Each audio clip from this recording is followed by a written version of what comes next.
नमस्कार दोस्तों, जी के स्टडी पॉइंट में आपका स्वागत है।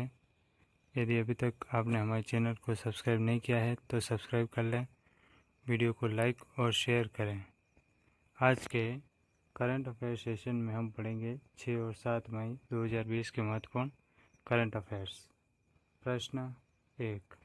वर्ष 2020 के लिए पुलित्ज़र पुरस्कारों की घोषणा की गई। इसमें आलोचना श्रेणी का पुरस्कार किसे प्रदान किया गया? उत्तर ऑप्शन 1 क्रिस्टोफर नाइट को प्रदान किया गया। महत्वपूर्ण तथ्य 4 मई 2020 को वर्ष 2020 के लिए पुलित्ज़र पुरस्कारों की घोषणा की गई। घोषित प्रमुख पुरस्कार इस प्रकार है। पत्रकारिता के क्षेत्र में दिए गए पुरस्कार: लोक सेवा के लिए Anchorage Daily News with contribution from ProPublica को दिया गया। ब्रेकिंग न्यूज़ रिपोर्टिंग के लिए staff of the Courier Journal Louisville और की को दिया गया। खोजी रिपोर्टिंग के लिए द न्यूयॉर्क टाइम्स के ब्रियान एम रोसेंथल को दिया गया। व्याख्यात्मक रिपोर्टिंग के लिए staff of the Washington Post को दिया गया। स्थानीय रिपोर्टिंग के लिए staff of the Baltimore Sun को दिया गया। अंतर्राष्ट्रीय रिपोर्टिंग के लिए staff of the New York Times को दिया गया। फीचर राइटिंग के लिए द न्यू यॉर्कर के बेन टॉप को दिया गया। राष्ट्रीय रिपोर्टिंग के लिए द सिएटल टाइम्स के Dominic Gates, Steve Miletich, Mike Baker एवं लेविस काम तथा ProPublica के T Christian Miller, Megan Rose और रॉबर्ट फटुरेची को दिया गया। कमेंट्री के लिए द न्यूयॉर्क टाइम्स के निकोले हन्ना जोन्स को दिया गया। आलोचना श्रेणी का द लॉस एंजल्स टाइम्स के क्रिस्टोफर नाइट को दिया गया। ब्रेकिंग न्यूज़ फोटोग्राफी के लिए फोटोग्राफी स्टाफ ऑफ राइटर्स को दिया गया। फीचर फोटोग्राफी के लिए समाचार और फोटो एजेंसी एसोसिएट प्रेस के 3 भारतीय फोटोग्राफर चुन्नी आनंद, मुख्तार खान और यासिन डार कश्मीर क्षेत्र में अनुच्छेद 370 के हटने के बाद की दशा का चित्रण करने के लिए इनको पुलित्ज़र पुरस्कार दिया गया। साहित्य, नाटक और संगीत के क्षेत्र में कथा के लिए कॉल्सन व्हाइटहेड द्वारा लिखित द निकेल बॉयज़ को दिया गया। नाटक के क्षेत्र में माइकल आर जैक्सन द्वारा लिखित द स्ट्रेंज लूप को दिया गया।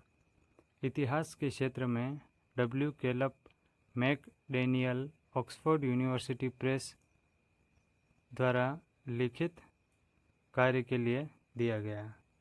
स्वीट टेस्ट ऑफ लिबर्टी के लिए a true story of slavery and restitution in America को दिया गया। बायोग्राफी के लिए बेंजामिन मोसर द्वारा लिखित सोनटेग हर लाइफ एंड वर्क के लिए दिया गया। कविता के क्षेत्र का जेरिचो ब्राउन द्वारा लिखित द ट्रेडिशन को दिया गया। संगीत के क्षेत्र का एंथनी डेविस के द सेंट्रल पार्क 5 को दिया गया। प्रश्न 2। किस संस्थान ने हाइड्रोफोबिक नैनो कोटिंग से मास्क विकसित किया है जो कोटिंग N95 मास्क की तरह प्रत्येक प्रकार के कणों को रोकने में सक्षम है? उत्तर option 3 Jyothy Institute of Technology Bengaluru ने यह मास्क विकसित किया। महत्वपूर्ण तथ्य: अप्रैल 2020 में बंगलुरु स्थित ज्योति इंस्टीट्यूट ऑफ टेक्नोलॉजी ने हाइड्रोफोबिक नैनो कोटिंग से मास्क विकसित किया।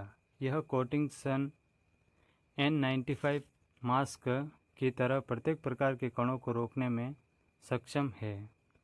विज्ञान एवं प्रौद्योगिकी विभाग द्वारा बड़े पैमाने पर इसके उत्पादन को मंजूरी प्रदान की गई है।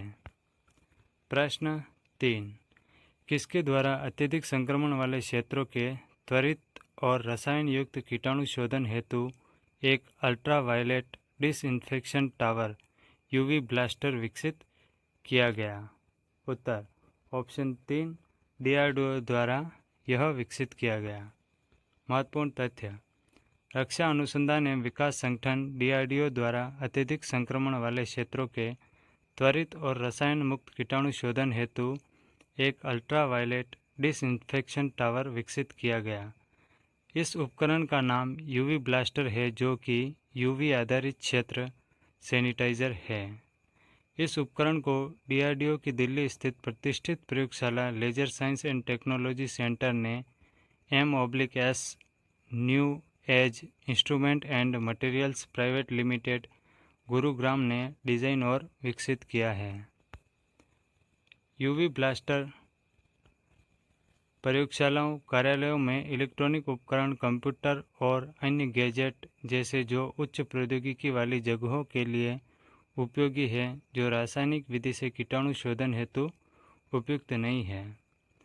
यह अत्यधिक आवाजाही वाले क्षेत्रों, हवाई अड्डों, शॉपिंग मॉल, मेट्रो, होटलों, कारखानों और कार्यालयों के लिए भी प्रभावी है। प्रश्न 4, मई 2020 में व्यापारियों के संगठन अखिल भारतीय व्यापारी संघ ने शीघ्र ही national e-commerce marketplace Bharat market launch करने की घोषणा की। कई प्रौद्योगिकी साझीदार के साथ मिलकर तैयार किया गया यह प्लेटफॉर्म विशेष रूप से किसके लिए बनाया गया है? उत्तर ऑप्शन 2 खुदरा व्यापारियों के लिए बनाया गया है। महत्वपूर्ण तथ्य, 2 मई 2020 को व्यापारियों के संगठन अखिल भारतीय व्यापारी संघ ने शीघ्र ही national e-commerce marketplace Bharat market launch करने की घोषणा की। कई प्रौद्योगिकी साझीदार के साथ मिलकर तैयार किया गया यह प्लेटफॉर्म विशेष रूप से देश के खुदरा व्यापारियों के लिए बनाया गया है। मैन्युफैक्चरर से सीधे कंज्यूमर तक बात पहुंचाने के लिए प्लेटफॉर्म में कई नवीनतम प्रौद्योगिकी का इस्तेमाल किया गया है। इसमें होम डिलीवरी की सुविधा भी मिलेगी। इस पोर्टल से जुड़ने वाले व्यापारी इस मार्केट प्लेस के एक हिस्से के मालिक होंगे। इस पोर्टल पर बिकने वाले सामान पर कोई भी शुल्क नहीं लगेगा तथा व्यापारियों की ई-दुकानें बिना किसी शुल्क के बनाई जाएगी। प्रश्न 5, नासा के पहले मंगल हेलीकॉप्टर का क्या नाम रखा गया है? उत्तर ऑप्शन 3 इंजेन्यूटी नाम रखा गया है। महत्वपूर्ण तथ्य, नासा के पहले मंगल हेलीकॉप्टर का नाम इंजेन्यूटी रखा गया है। यह नाम भारतीय मूल की 17 वर्षीय छात्रा वेनिजा रूपानी ने दिया है। नॉर्थपोर्ट अलबामा के जूनियर हाई स्कूल की छात्रा रूपानी ने नासा के नेम द रोवर प्रतियोगिता में भाग लेकर इस विषय पर एक निबंध लिखा था। इसके बाद इसमें अनेक निबंध का चयन कर हेलीकॉप्टर का नाम रखने के लिए उनके द्वारा बताए गए नाम को तय किया गया। प्रश्न 6, किस देश ने भारतीय मूल के अशोक माइकल पिंटो को अंतर्राष्ट्रीय पुनर्निर्माण विकास बैंक के लिए प्रतिनिधि के रूप में नामित किया? उत्तर ऑप्शन 3 अमेरिका ने। महत्वपूर्ण तथ्य, 4 मई 2020 को अमेरिका के राष्ट्रपति डोनाल्ड ट्रंप ने भारतीय मूल के अमेरिकी नागरिक अशोक माइकल पिंटो को अंतर्राष्ट्रीय पुनर्निर्माण और विकास बैंक के लिए प्रतिनिधि के रूप में नामित किया। उनका कार्यकाल 2 वर्षों का होगा। सीनेट द्वारा उनके नाम की मंजूरी मिलने पर वह इस पद पर एरिक बेथल का स्थान लेंगे। IBRD विश्व बैंक समूह की एक ऋण प्रदान करने वाली अंतर्राष्ट्रीय संस्था है। इसकी स्थापना वर्ष 1944 में हुई थी। इसका मुख्यालय वाशिंगटन DC अमेरिका में है। वर्तमान में इसके सदस्य 189 देश हैं।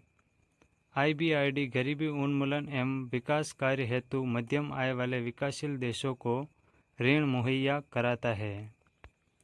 प्रश्न 7, मई 2020 में रूस के राष्ट्रपति व्लादिमीर पुतिन ने नाजी जर्मनी जीत की 75वीं वर्षगांठ के अवसर पर किसे द्वितीय विश्व युद्ध मेडल पुरस्कार से सम्मानित किया? उत्तर ऑप्शन 4 किम जोंग उन उत्तर कोरिया के तानाशाह को। महत्वपूर्ण तथ्य, मई 2020 में रूस के राष्ट्रपति व्लादिमीर पुतिन ने नाजी जर्मनी जीत की 75वीं वर्षगांठ के अवसर पर उत्तर कोरिया के तानाशाह किम जोंग उन को द्वितीय विश्व युद्ध मेडल पुरस्कार से सम्मानित किया।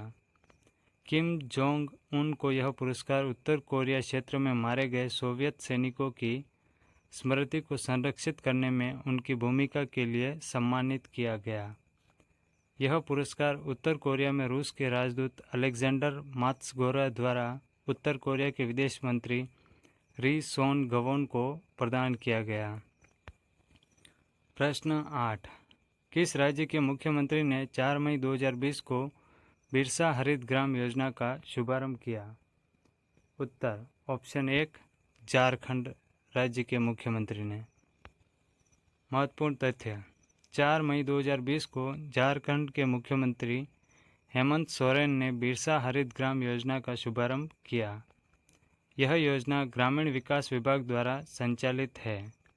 इस योजना के अंतर्गत फलदार पौधे लगाने का लक्ष्य निर्धारित है, जिसमें बुजुर्गों एवं महिलाओं को प्राथमिकता दी जाएगी। इस योजना के तहत 5 लाख परिवारों को 100 फलदार पौधे लगाने हेतु दिए जाएंगे और इन पौधों का पट्टा भी इन्हें दिया जाएगा, जिससे वे फलों से आमदनी कर सकें।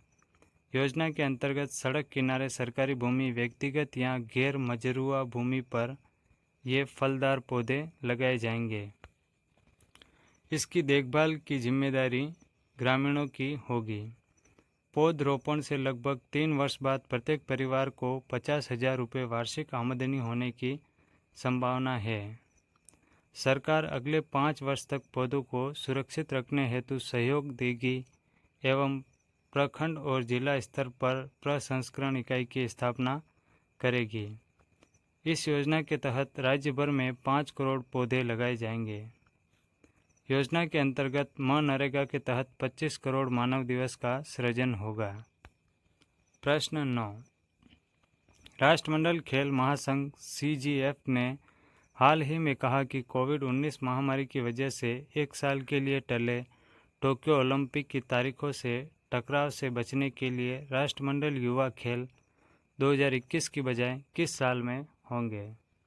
उत्तर ऑप्शन 2 2023 में होंगे। महत्वपूर्ण तथ्य टोक्यो ओलंपिक का आयोजन इस साल 23 जुलाई से 8 अगस्त तक होना था, लेकिन पिछले महीने इसे 1 साल के लिए स्थगित कर दिया गया। राष्ट्रमंडल खेल महासंघ कार्यकारी बोर्ड ने 2021 राष्ट्रमंडल युवा खेलों को किसी अन्य तिथि पर कराने के विकल्पों पर विचार करने का निर्णय लिया है।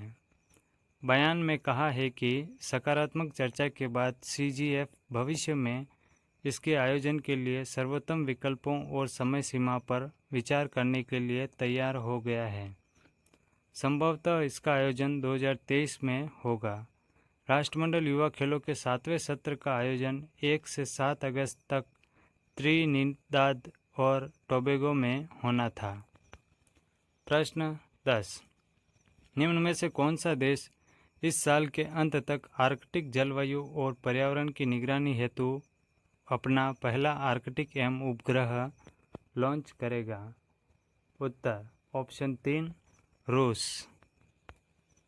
महत्वपूर्ण तथ्य रूस का आर्कटिक एम रिमोट सेंसिंग और आपातकालीन संचार उपग्रह पृथ्वी के ध्रुवीय क्षेत्रों में मौसम संबंधी डेटा एकत्र करेगा। इससे मौसम के पूर्वानुमान में सुधार करने की अनुमति दी जाएगी और वैज्ञानिकों को जलवायु परिवर्तन का बेहतर अध्ययन करने में सक्षम बनाएगा। यह जानकारी लावोचिन एरोस्पेस कंपनी के जनरल डायरेक्टर व्लादिमीर कोलिमकोव ने न्यूज एजेंसी स्पुतनिक को दी है। व्लादिमीर कोलिमकोव ने कहा कि यह अब तक का नंबर 1 आर्कटिक एम अंतरिक्षयान विकसित किया गया है और इसका रेडियो इलेक्ट्रॉनिक परीक्षण किया जा रहा है। प्रश्न 11। हाल ही में किस अनुभवी बल्लेबाज को न्यूजीलैंड का इस वर्ष का सर्वश्रेष्ठ क्रिकेटर चुना गया है? उत्तर ऑप्शन 1 रॉस टेलर को। महत्वपूर्ण तथ्य रॉस टेलर ने तीनों प्रारूप में शानदार प्रदर्शन करने के लिए तीसरी बार सर रिचर्ड हेडली मेडल प्राप्त किया है। टेलर इस सत्र में स्टीफन फ्लेमिंग को पीछे छोड़कर टेस्ट क्रिकेट में न्यूजीलैंड की तरफ से सर्वाधिक रन बनाने वाले बल्लेबाज बने। इसके अतिरिक्त वे अंतर्राष्ट्रीय क्रिकेट के तीनों प्रारूपों में 100 मैच खेलने वाले विश्व के पहले खिलाड़ी भी हैं। रॉस टेलर ने न्यूजीलैंड के लिए कुल 232 वनडे, 100 टी20 और 101 टेस्ट मैच खेले हैं। प्रश्न 12। हाल ही में किस राज्य ने शहरी क्षेत्रों में रहने वाले लोगों को कम से कम 120 दिनों के रोजगार की गारंटी देने वाली मुख्यमंत्री शहरी रोजगार गारंटी योजना लॉन्च की है? उत्तर ऑप्शन 1 हिमाचल प्रदेश ने लॉन्च की है। महत्वपूर्ण तथ्य। कोरोना महामारी के दृष्टिगत राज्य हिमाचल प्रदेश में अर्थव्यवस्था को सुदृढ़ करने के लिए शहरी जनता को मुख्यमंत्री शहरी रोजगार गारंटी योजना के तहत 120 दिन का रोजगार मुहैया कराया जाएगा। इसके लिए यदि आवश्यक हो तो उनके कौशल उन्नयन के लिए पर्याप्त प्रशिक्षण प्रदान किया जाएगा। इस महामारी के दौरान प्रदेश में बाहरी राज्यों से हजारों लोग वापस आए हैं। जिनकी विभिन्न क्षेत्रों में कुशलता है, उन्हें उनकी कार्य कुशलता अनुसार रोजगार और स्वरोजगार मुहैया कराने के लिए प्रशिक्षण प्रदान किया जाएगा।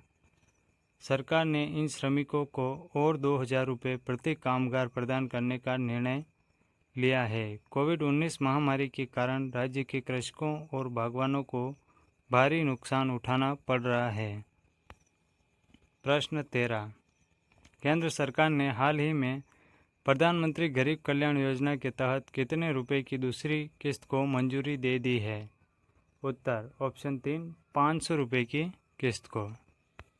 महत्वपूर्ण तथ्य। प्रधानमंत्री गरीब कल्याण योजना के तहत 3 किस्तों में 500 रुपये प्रदान किए जाएंगे। हाल ही में इस योजना की दूसरी किस्त जारी की गई है। इस योजना की पहली किस्त जारी होने पर 20 करोड़ से अधिक महिलाओं को लाभ मिला। इस राशि को उन खातों में जमा किया गया जो प्रधानमंत्री जन धन योजना के तहत पंजीकृत थे। प्रधानमंत्री जन धन योजना एक वित्तीय समावेशन कार्यक्रम है जिसे साल 2014 में लॉन्च किया गया था। प्रश्न 14। हाल ही में किस राज्य सरकार ने कहा कि राज्य में अफ्रीकी स्वाइन फीवर का पहला मामला पाया गया है? उत्तर ऑप्शन 1 असम राज्य सरकार ने कहा। महत्वपूर्ण तथ्य। अफ्रीकी स्वाइन फीवर का पहला मामला साल 1921 में केनिया और इथियोपिया में सामने आया था। अफ्रीकी स्वाइन फीवर घरेलू और जंगली सूअरों में होने वाली एक अत्यधिक संक्रामक रक्तस्रावी वायरल बीमारी है। यह एस्फेरविरिडे परिवार के डीएनए वायरस के कारण होता है। राज्य सरकार द्वारा की गई साल 2019 की जनगणना के अनुसार असम में सूअरों की संख्या 21 लाख थी, लेकिन अब यह बढ़कर 30 लाख हो गई है। प्रश्न 15। भारतीय रिजर्व बैंक ने हाल ही में अस्थिर वित्तीय स्थिति के मद्देनज़र किस बैंक के लाइसेंस को रद्द कर दिया है? उत्तर ऑप्शन 2 सीकेपी सहकारी बैंक के लाइसेंस को रद्द कर दिया है। महत्वपूर्ण तथ्य। भारतीय रिजर्व बैंक के अनुसार महाराष्ट्र सहकारी समिति पंजीयक से भी सीकेपी सहकारी बैंक के मामले को निपटाने और एक लिक्विडेटर नियुक्त करने का आदेश जारी करने हेतु अनुरोध किया गया है। सीकेपी सहकारी बैंक का लाइसेंस रद्द करते हुए आरबीआई ने कहा कि बैंक की वित्तीय स्थिति अभी काफ़ी चिंताजनक और अस्थिर है। सीकेपी सहकारी बैंक मुंबई का एक सहकारी बैंक है जिसका मुख्यालय मुंबई के माटुंगा में है। बैंक की मुंबई और ठाणे में कुल 8 शाखाएं हैं। प्रश्न 16। कोरोना वायरस के बीच लोगों को मुफ्त और कैशलेस बीमा कवर प्रदान करने वाला भारत का पहला राज्य कौन सा है? उत्तर ऑप्शन 4 महाराष्ट्र राज्य। महत्वपूर्ण तथ्य। महाराष्ट्र में हर व्यक्ति को मेडिक्लेम पॉलिसी मिलेगी। प्रदेश के स्वास्थ्य मंत्री राजेश टोपे ने इस बारे में घोषणा की है। उन्होंने कहा कि सभी नागरिकों को राज्य सरकार की हेल्थ स्कीम का लाभ दिया जाएगा। महाराष्ट्र पहला राज्य होगा जो अपने लोगों को मुफ्त और कैशलेस बीमा सुरक्षा प्रदान करेगा। इसी बीच पश्चिम बंगाल की मुख्यमंत्री ममता बनर्जी ने भी अग्रिम पंक्ति के कोरोना कर्मियों के लिए स्वास्थ्य बीमा की घोषणा की है। इसके तहत 10 लाख रुपए तक का कवर मिलेगा। अग्रिम पंक्ति के इन कोरोना कर्मियों में पत्रकार भी शामिल है। प्रश्न 17, हाल ही में किन राज्यों में कोविड-19 संक्रमण को रोकने के लिए ठीकरी पहरा का उपयोग किया जा रहा है? उत्तर ऑप्शन 3, पंजाब और हरियाणा राज्य में। महत्वपूर्ण तथ्य, यह पंजाब एवं हरियाणा में प्रचलित सामुदायिक पुलिसिंग प्रथा है। इसके तहत गांव के एक या एक से अधिक व्यक्तियों द्वारा गांव में रात के समय पहरा दिया जाता है, जिससे कोई संदिग्ध व्यक्ति गांव में प्रवेश न कर सके। यह परंपरा 2 दशक से अधिक समय के बाद फिर से प्रचलन में आई है। प्रश्न 18, देश की सबसे बड़ी तेल कंपनी इंडियन ऑयल कॉरपोरेशन के नए चेयरमैन किसे नियुक्त किया गया है? उत्तर ऑप्शन 4, श्रीकांत माधव वैद्य को नियुक्त किया गया है। महत्वपूर्ण तथ्य, श्रीकांत माधव वैद्य 1 जुलाई 2020 से इंडियन ऑयल कॉरपोरेशन के चेयरमैन का कार्यभार संभालेंगे। उनका कार्यकाल 31 अगस्त 2023 तक का होगा। वैद्य का चयन बीते वर्ष सार्वजनिक उपक्रम चयन बोर्ड ने किया था। श्रीकांत माधव वैद्य फिलहाल आईओसी के निदेशक हैं।